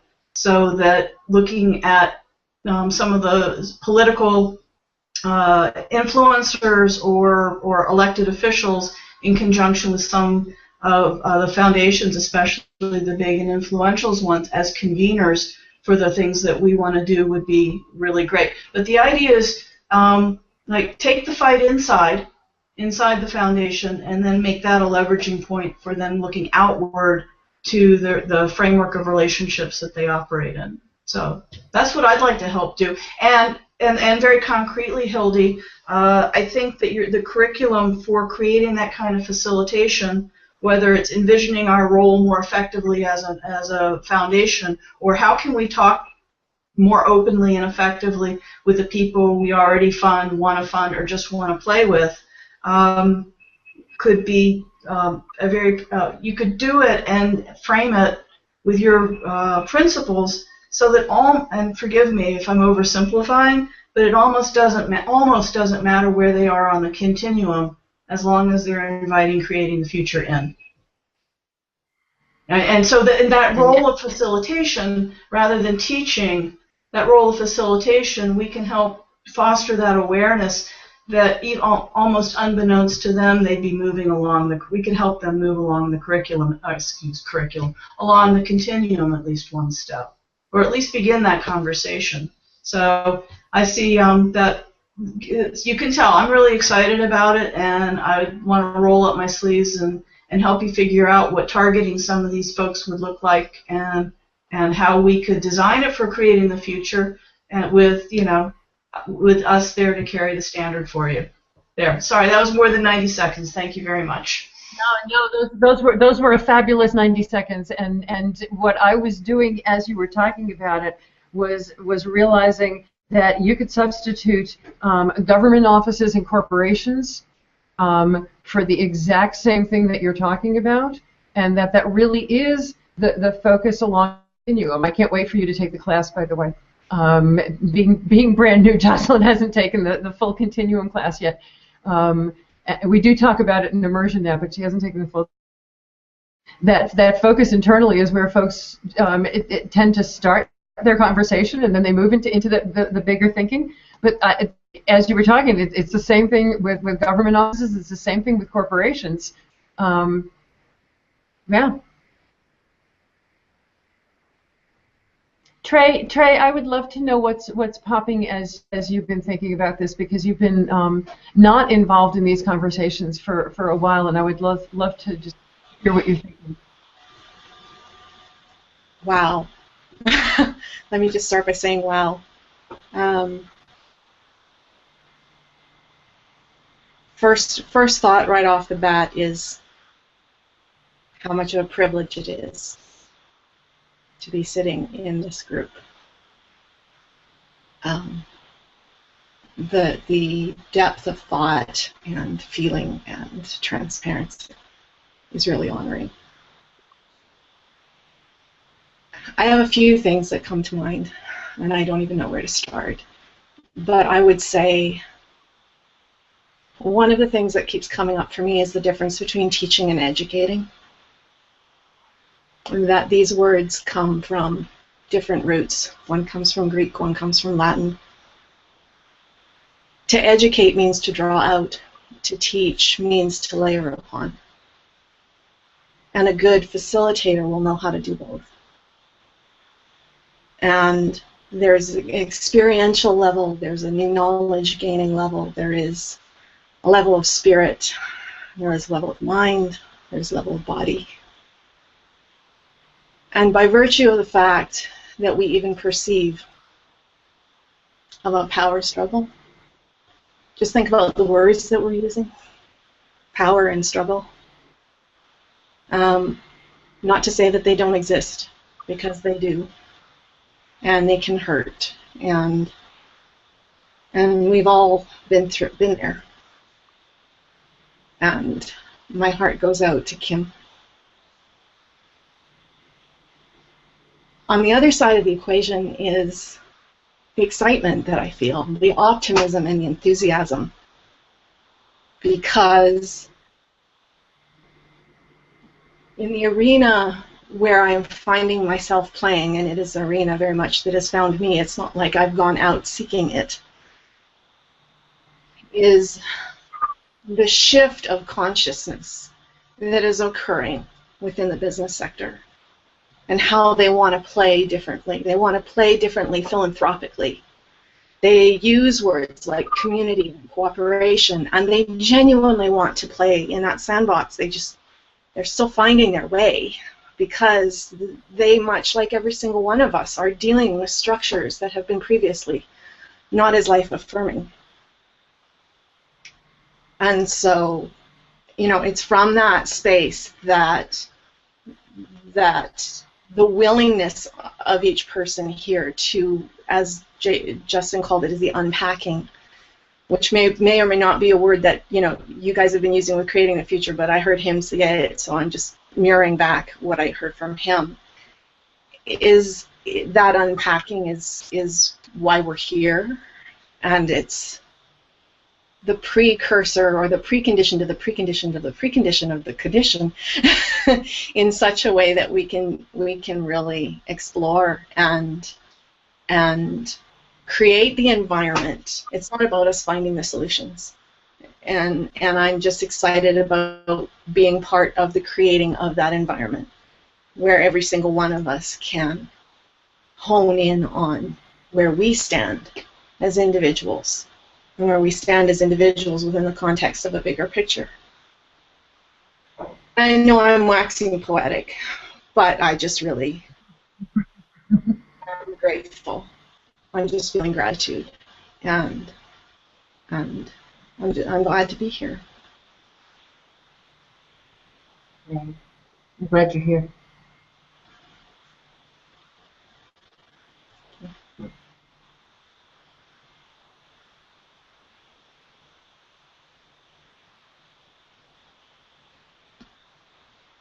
I'm trying to, and one of the things that you guys will notice is that I think I have made imminently clear that there's like no preconceived how this is going to work. Given this conversation, I'm not handing edicts from anywhere. This is definitely being co-created as we're talking about it, which means I'm not even sure what the next question is. And so what I would love to entertain from you guys is what are you feeling the next question is? I am really getting a really beautiful, solid sense of what the it is. And that's that the framework is at the heart of everything, and is how that then applies to many of you who haven't taken the class in a long time. There's no content anymore in the class that has to do with learning about boards, learning about, I mean, you read the Pollyanna Principles, but there's no videos, no classes on boards or resource development or any of that. That this is really entirely about how we practice the frameworks and apply them to the things that we do in our lives. And I think that's that's what we're coming down to here. Is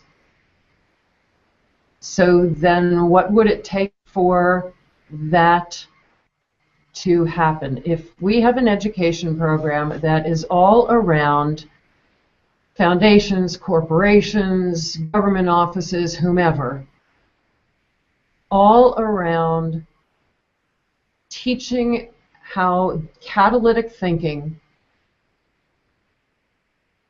advances whatever it is they're trying to do. So the being and the thinking advances whatever it is they're trying to do. If that's what our educational, the core is, then what would it take to have a program that does that?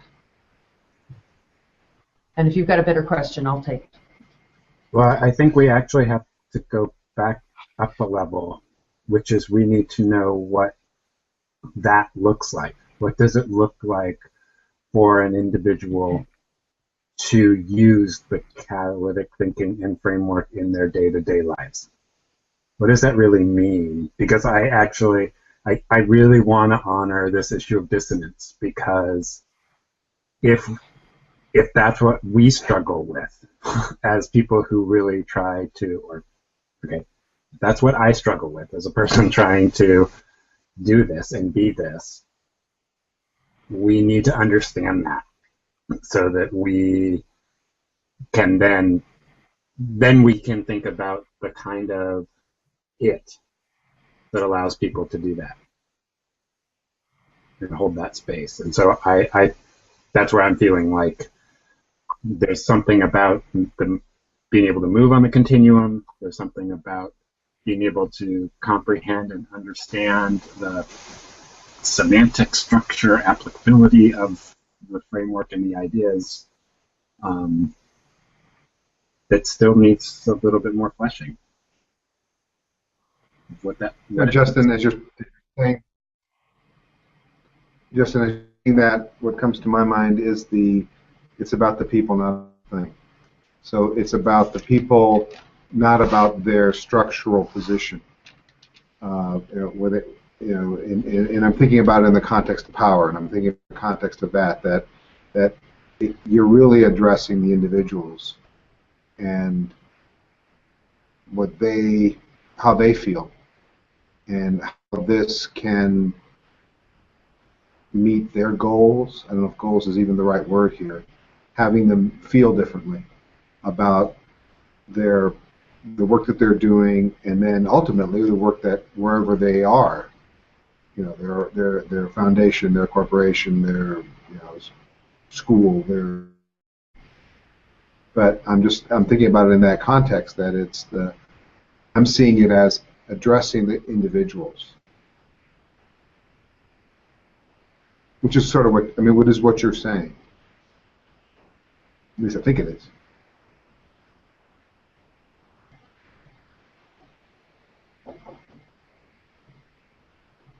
So my brain is in a million places. So what we're talking about is if we have education programs across the continuum focused on using catalytic thinking in our day-to-day lives, that it would take is to have an understanding of what does it look like in our day-to-day lives. What does it look like in the context of what individuals face in their day-to-day lives? So so part of that for me is bringing up what do individuals face in their day-to-day lives, and the second piece of that is what does catalytic thinking like in those circumstances. Can you say that all again, Hildy? That would really be helpful. Can I or would I? Because I'm not sure I can, but I'll give it a shot. If we're going to have education programs that are around what really is our mission, which is catalytic thinking is the framework that brings out the best in individuals and situations. If we're going to have an education program that is all about using catalytic thinking in our day-to-day, then one of the things we would need to know, per what Justin and Dimitri were just talking about, is what does catalytic thinking look in the context of the things we do in our day-to-day lives, which, parsing that out, says to me, well, okay, we'd need to know what do individuals do in their day-to-day lives, and then what does catalytic thinking look like in each of those circumstances? And so for me, where that's coming back to in part is the thought of each of us as teachers knows the people who are coming to us to learn are looking for the specific thing that we happen to teach right now, or maybe teach right now. But they may come looking for advice on how to grow their small business. They may be coming for advice on, just supervision or on resource development. They're coming to us for something. So understanding what they're facing in their day-to-day lives, I think each of us would have a different sort of hit on that, because people would be asking us each for different things. And the beauty of what we're trying to do is to focus on what catalytic thinking looks like in all of those different circumstances. And I'm just thinking out loud here and obviously babbling. So I think that it would be important then, one of the things that would take is for us as a group and each of us as faculty members to have a deep understanding of what catalytic thinking looks like in the situations that you encounter in your day-to-day lives, which I think is what Dimitri and Justin were just talking about. So the circumstances that you face with your clients, with the people you're teaching right now, what does catalytic thinking look like in those settings? Freya, did you have something? First of all, an emphatic yes, at least for me. I'm finding that when Carlo and Judy and I get together here in Calgary, what we're doing is we're literally bouncing things off of each other and going and that wording and that thinking. What I want to add to that stream of thought is the whole idea of the conditions or the preconditions that assist us to be in that catalytic thinking with whatever it is that we're dealing in our daily lives. Like, what does support look like? What does,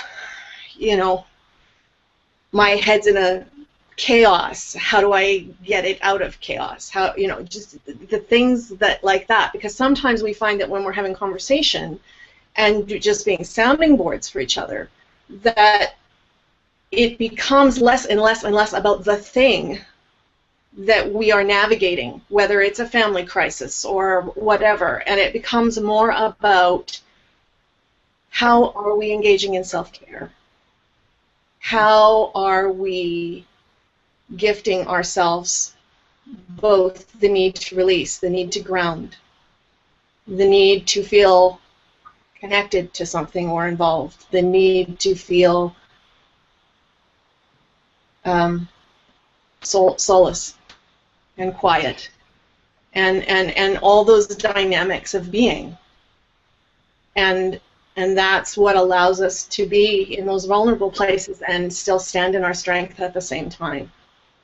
And so for me, what I'm hearing is a yes, and because when we have those conversations just about what's going on in our day-to-day, we gain the practice. We become that community of practice where we are practicing just with, it could be anything, like just a conversation that I finished having with my mom and dad last week. It could be that simple. And then that translation when we are engaging in topics, and I'll just use that term loosely, topics that we perceive as being bigger, they're really not that much bigger. It's just a translation of what's already been occurring as sort of a heartbeat underneath everything else. Yep. And to me, that's, I've even contacted Kim and said, I've got some stuff that I've got going on over here. You're the brain. I need your brain to sort of help process some stuff going on here, because there's a very unique perspective that Kim brings to the table that I enjoy, and I want to learn what unique perspectives that other people have within creating a future, so that when I'm dealing with a piece, I can go, oh, I'd really like to connect with so-and-so because my perception is that they have a perspective that can help me here. And engaging in that networking and that brainstorming around anything, no matter how small or how big. And those are just my thoughts.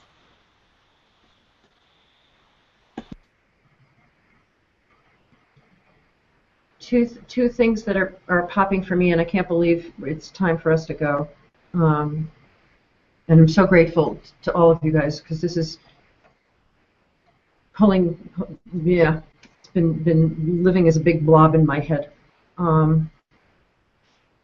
What's coming out for me, Trey, in your question is what needs to be in place for each of you as faculty, one, to infuse, continue to grow in practice using catalytic thinking in your own day-to-day work, and two, what needs to be in place to teach others how to infuse, embed, embody, practice catalytic thinking in their own work. So what needs to be in place for you, and what needs to be, because we're all on the path of practice here. And so what needs to be in place for each of us in a place of practice, in a place of support, in a place of growing, and then what needs to be in place for each of us as faculty to teach others and bring them along in that. And this is the first time I'm seeing that there's a text stream, so I'm sorry I got.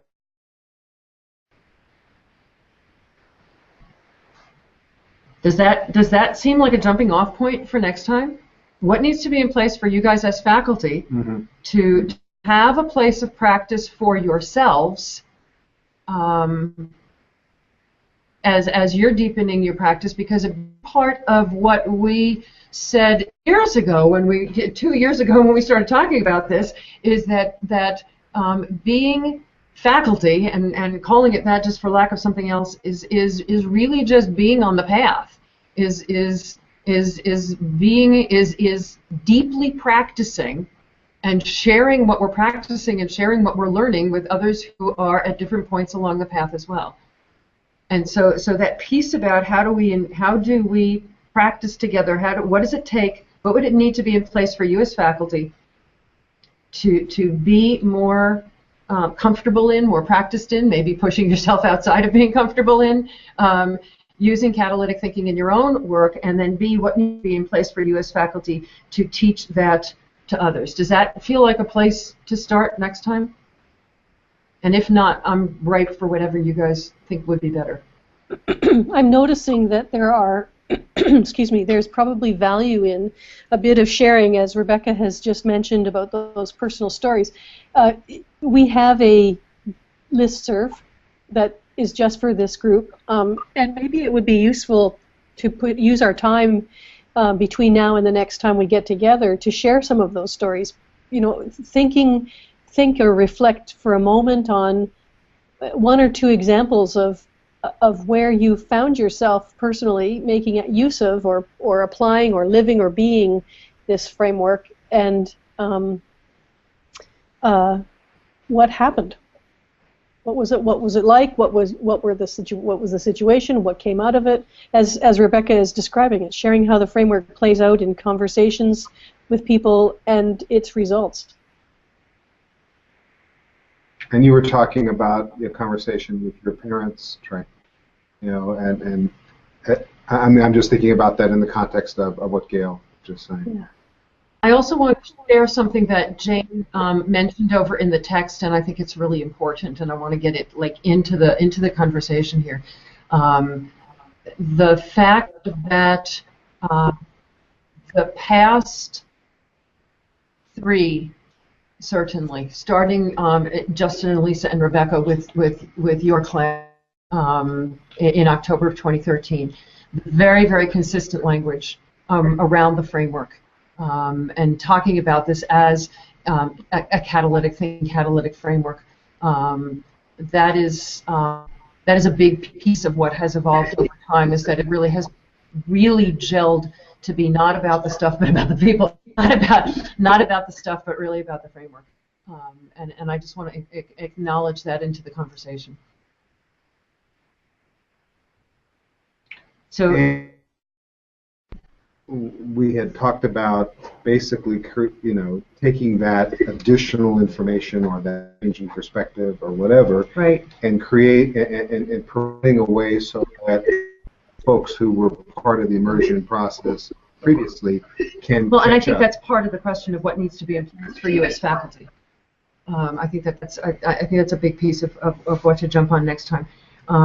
So we've got questions to deal with next time. We've got the fact that, Gail, per your suggestion, sharing our stories on the listserv for this group. Is there anything else or is that enough for a first meeting that we haven't had in a long time around something that feels really new? I'm going to take that as that's enough. Before we leave, what is standing out for you guys? And you can all unmute if you want. And what is standing out for each of you in this conversation?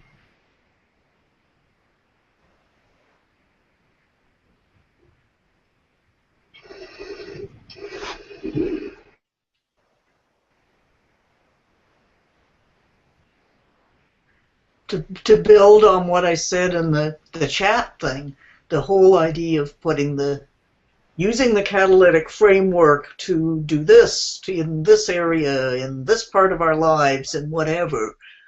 It's like the disabled person versus person with disabilities discussions that happened 10 years ago or whatever.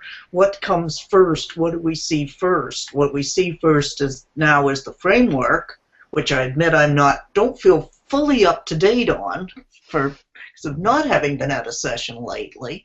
And that means that no matter what topic we're speaking on, training on, educating on, people will have learned something they can use in other aspects of their work and lives, which makes the training, whatever we decide to call it, way more valuable because it's the framework that matters. Oh, here's a session on how to apply that to whatever. And that to me is quite a switch from the kind of usual thing you see about what topics do people want to see at the next conference, what topics do people need training on. They really need training. And I will urge each of you that the flash class that will start airing on Thursday, if you haven't already registered for it, that will help you understand the framework. Mm-hmm. At least I hope so. I've seen the slides. Well, at the rate I'm going. Reading the Theory of Change will help, and attending that flash class will help. So if you're not already registered, will be helpful. But Jane, thank you. It's spot on. I love that. What else is popping for you guys? Well, go ahead, Gail. No, Nancy, you go ahead.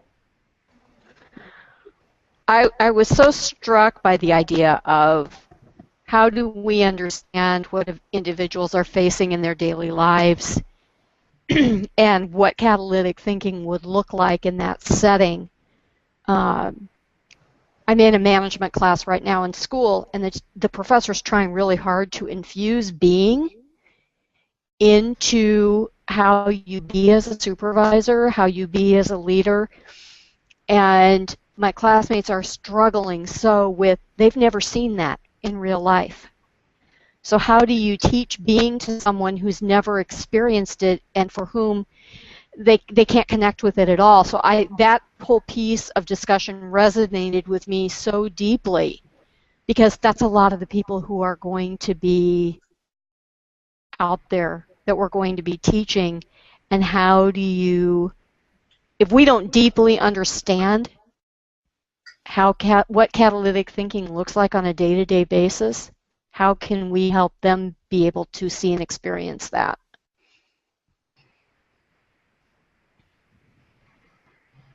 Thank you. I'm just noticing how we had talked a bit about the importance of the being with as a practice, and I'm just really pleased and grateful and keen for more. I'm so glad that we were able to be with you here today, Kim, in the situation that you were facing, and although we certainly didn't problem solve our way through what to do, I hope it at least has felt that you have a group of colleagues who are here no matter what. Absolutely. Thank you. That's what stuck out for me. We were talking our walk, walking our talk.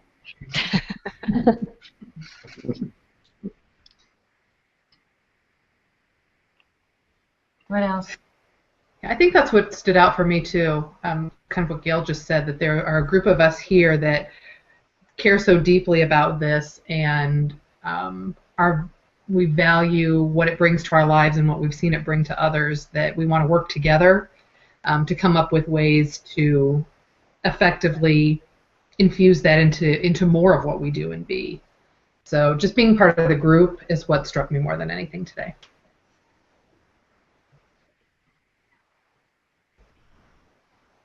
What struck me and what's resonating with me is the sense of potential.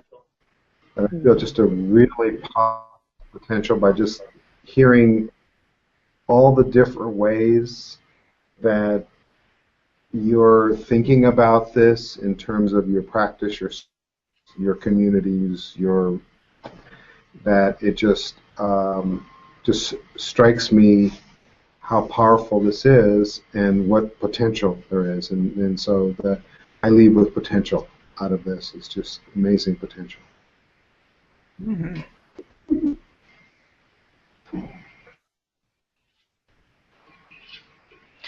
Anybody else have something? I'll say something. I'm realizing how much I need the June Tucson meeting like yesterday, so I'm desperate for it.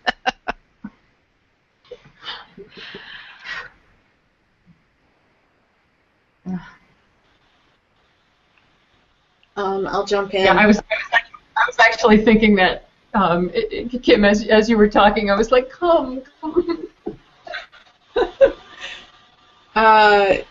Early on, Nancy, and hi Nancy, by the way, to actually see your face and hear your voice. Hey, girlfriend. After all these years, she made a point early on when you were talking about how much pieces of, actually no, it was Gail who was talking about how much pieces have changed, and then Nancy piped in and said the piece about being open to the pieces that we don't know yet, or the pieces that we didn't know yet. And that's where I like to play, is what does it take to assist us to receive those things that are out of the circle of what it is that we think we already know. And I have a sense that this entire group is willing and present to playing on that edge. And that, to me, is an exciting place to be. It's always fun to get to know other people who are there, and not to imply that there are others who aren't. Our language is so limiting sometimes, but just that to have that safe space and that place of appreciation that goes with that safe space. The two are intimately connected, and I feel both this, not only the presence of that, but the appreciation of that, and that's my takeaway for today. Jocelyn or Justin or Rebecca? Every time we're in this space, I just feel as joyful as you can possibly feel, and I feel such strength and so much gratitude that it just it busts out of me. So to each of you, I take all of you in my pocket and and in my heart, because as kids, like, sometimes we do meet people wherever they are, and it's not always, even if we're opening the door to wherever they might be on the continuum, we are often in those conversations and spaces very much physically by ourselves, but I feel the connective glue of all of you and all of fellows. And I think from immersion, what really stuck with me was I didn't realize going in the personal part, how deep to the core it is, and that's very much what we're talking about of infusing the catalytic framework in everything, is all those individuals or the single conversations, and when that person feels it to their core and how it applies to every conversation, that's what we're aiming for, and that's what's really helping all of us just look at where we've come and wherever we've been on our journeys together, and that's igniting the one sheet, this beautiful framework that's come along from everyone's wisdom. So when I have these conversations set up, my husband knows that the next time he sees me, I will just be, ah! Yes. So, thank you all. Now I'm trying to figure out how to write "ah" in the notes. Just write Rebecca. And I know. That's all we need. That's all we need. Justin and Jocelyn. So for me, I'm going back. Gail had made a comment about her observation of immersion and sort of the idea of, in essence, breaking that open and figuring out. So I think what is really exciting to me is that the conversation allowed us to see where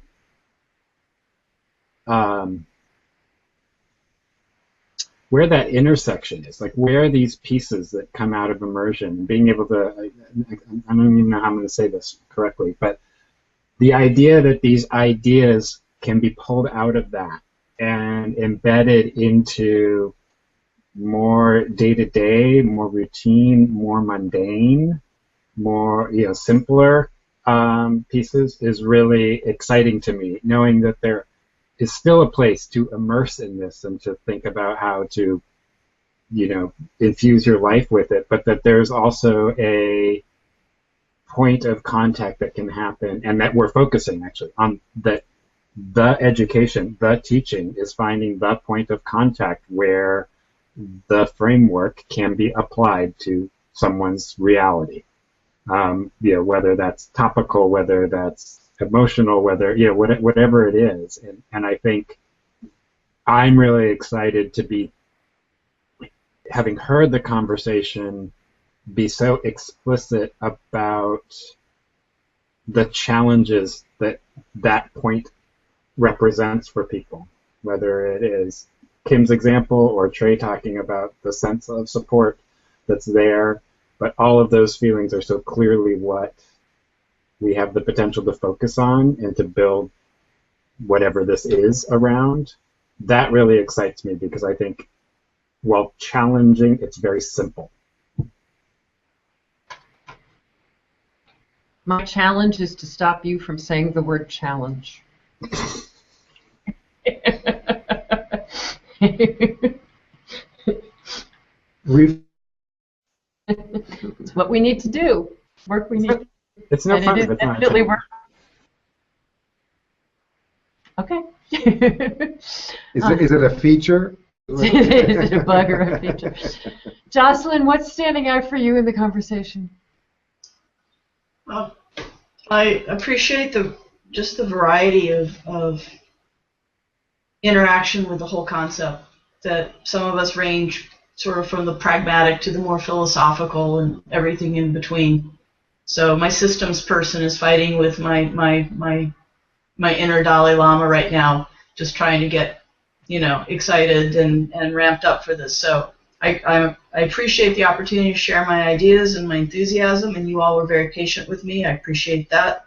And I also appreciate the opportunity to stay grounded and mindful about what the real principles are here that are at work.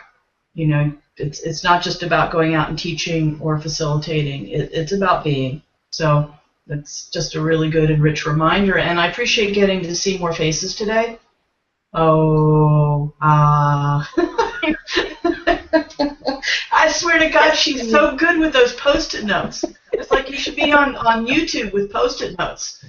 That's a leftover. Anyway, thank you for a really wonderful conversation. Yeah.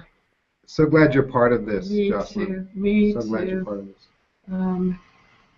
My standout is actually, Justin, what you said in your reflection.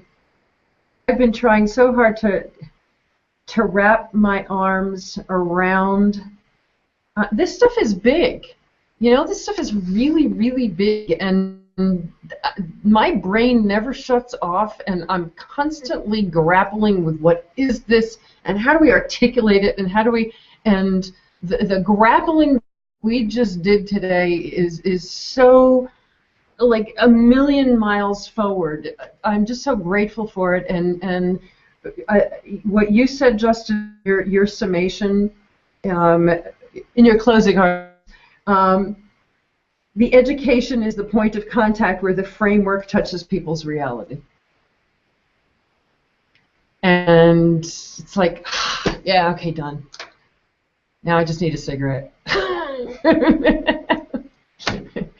Yeah, this is perfect. So I'm really just looking forward to our having conversation on the listserv. Group, I may migrate this listserv over to the Facebook to create a closed Facebook group for us. I really want to do it on the big listserv, and it's just people. But we're a small enough group that, but you know, we'll let you know either way. But let's start the conversation on the listserv, and this is really exciting. And we'll come up with a next time to meet, sometime in the next 2 weeks maybe. And thank you guys. This is awesome. This is so awesome. I can.